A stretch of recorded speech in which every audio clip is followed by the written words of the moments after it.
Hello everyone, this is Lisa. Thanks for joining me today. This is take 2 on the lever card video. Yesterday I had some technical difficulties or user error problems. I'm not sure which, or maybe a combination of both.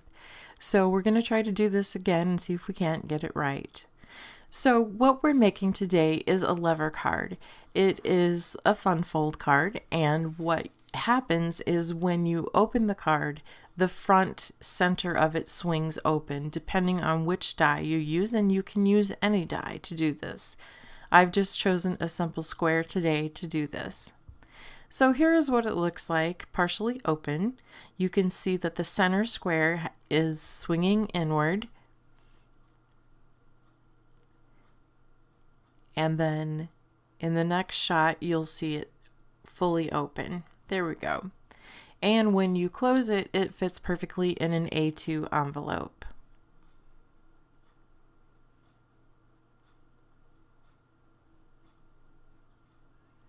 Okay, so let's get started. Here's how it works, so you can see what it looks like in action.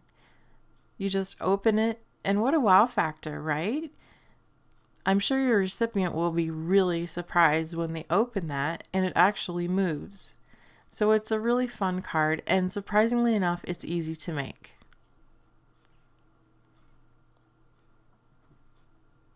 So the first thing we need is, well, this is crumb cake that I'm using, is a 6.5 by 5.5 inch piece. And then we're going to need a 5.5 by 11 inch piece scored and folded at 4.5. I'm sorry, that is 4.25, not 4.5. You will also need some scraps of garden green, early espresso, and crumb cake, and a piece of scrap paper.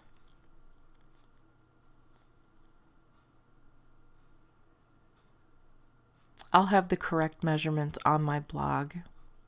I apologize for that being wrong on the screen. Okay, so I'm bringing in my Stampin' Trimmer, and we're going to take the 6.5 by 5.5 inch piece of cardstock that we've already cut, and on the 6.5 inch side we'll put it in the trimmer, and we're going to score at 1/2 inch.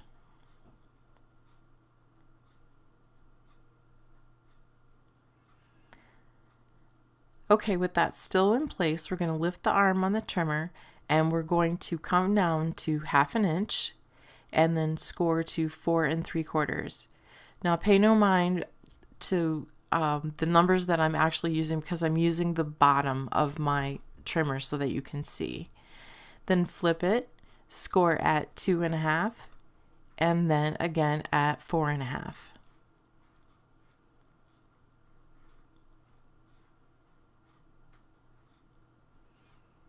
Okay, we're going to set that piece aside.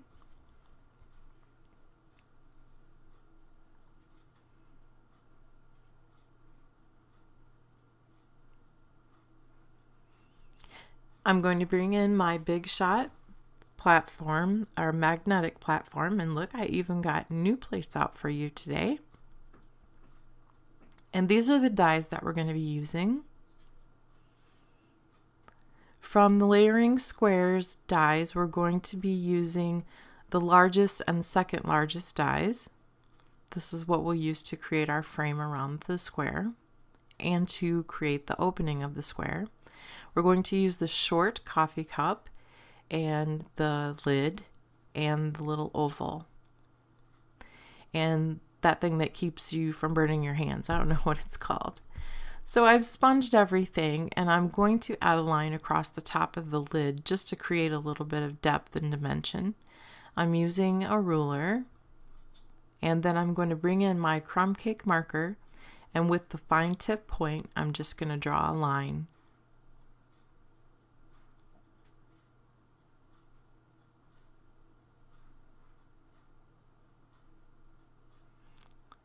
Okay, next we have the smaller and the larger, and we're going to, for our card, we're going to use the smaller of the two to make our opening.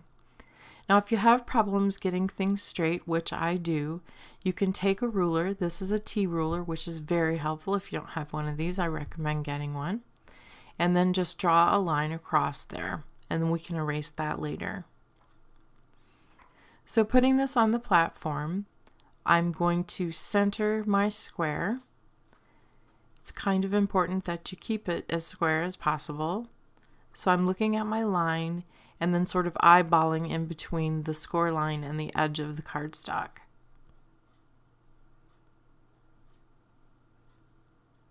So now I'm going to run this through my Big Shot, and this piece that comes out we need to set aside and keep. We'll use that later.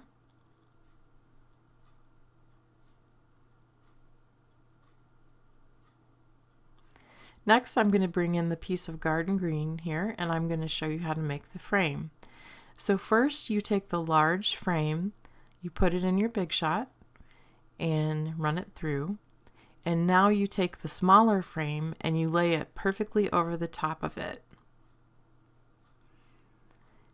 And because the cutting edge is on the inside, it's going to cut a small frame. Okay, next we're going to switch platforms and use our regular Big Shot platform, and we're going to do some embossing. This is the Simple Stripes embossing folder, and it has a tendency to crack your cardstock. So here's a little tip for you. Just put a piece of vellum in there only once and your cardstock won't crack anymore. So I'm going to run this through the Big Shot, and then after I do that, I'm going to cut it with the die. When you emboss something, it changes the size of the cardstock. So if you have to have it precise, it's better to emboss first and then die cut.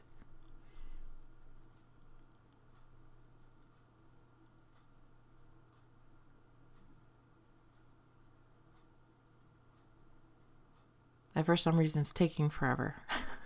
Okay, I'm back now. And what I've done is taken that piece that we cut out before that I said we would use again, and because this is a little flimsy because it's gone through an embossing folder, we're just going to back that other piece up with it so it's strong.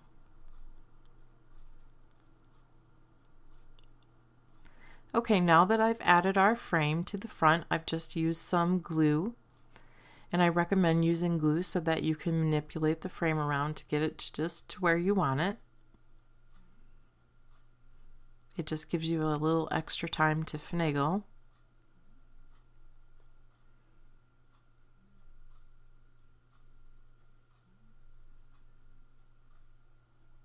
Okay, we're going to set that aside for a couple of minutes to dry.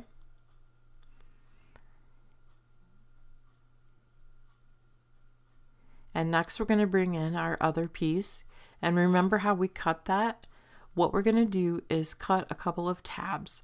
Now you can cut that either way. You can cut them like I did, or you can go the other direction. It doesn't matter. These tabs are the things that hold the card together. So that is the back of the card where you're going to put your greeting. So fold forward and reinforce with your bone folder. Fold it again and be sure you burnish that well. So before we put the card together, it's a good idea to do your stamping first. It's a lot easier. So I'm going to do that, and I'm speeding it up because stamping is stamping and you've seen me do it a million times. So we're just going to do this as fast as we can. Just save some time on the video. On this already very long video. I have a very good friend and I love to have coffee with her, so this card is going to her.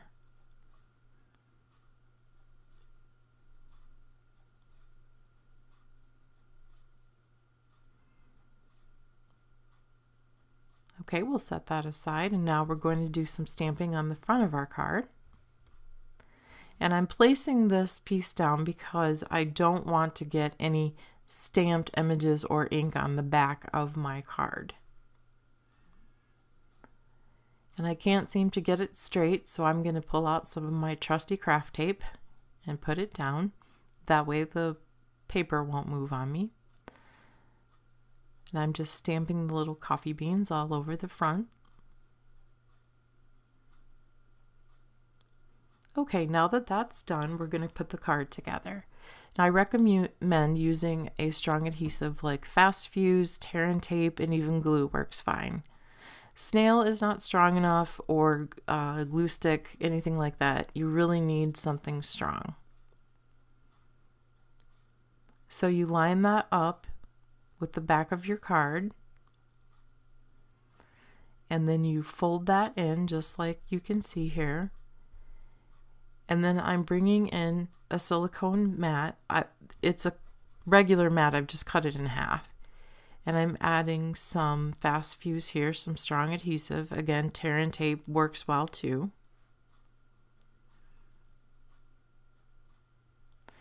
And I'm going to make sure that I don't have any adhesive on the back of those tabs. And I don't. So everything's lined up, and I'm simply just closing my card.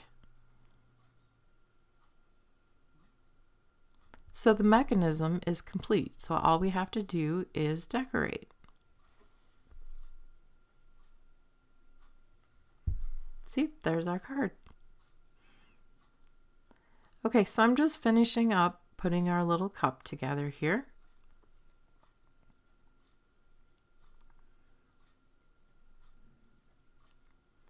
And yes, believe it or not, I actually hand tied that little bow. Since we all know that I can't tie a bow. So now we're just going to add it to our embossed square piece with some dimensionals.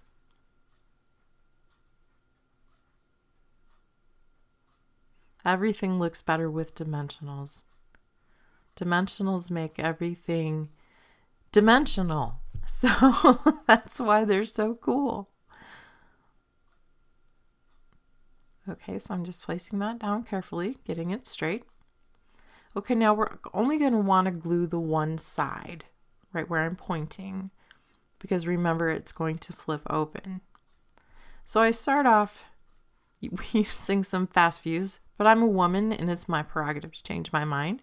So I decided to use some glue. That way, in case I needed to move it around a bit, I would be able to do that. And then you just set that right in that perfectly cut square, and it fits exactly like it should. And I'm taking my bone folder and just sort of spreading that glue out underneath. And there we have it. Our card is completely finished. And that was pretty easy, right? And it is such a cool card. I know my friend's gonna love it. So thanks a latte. Happy crafting.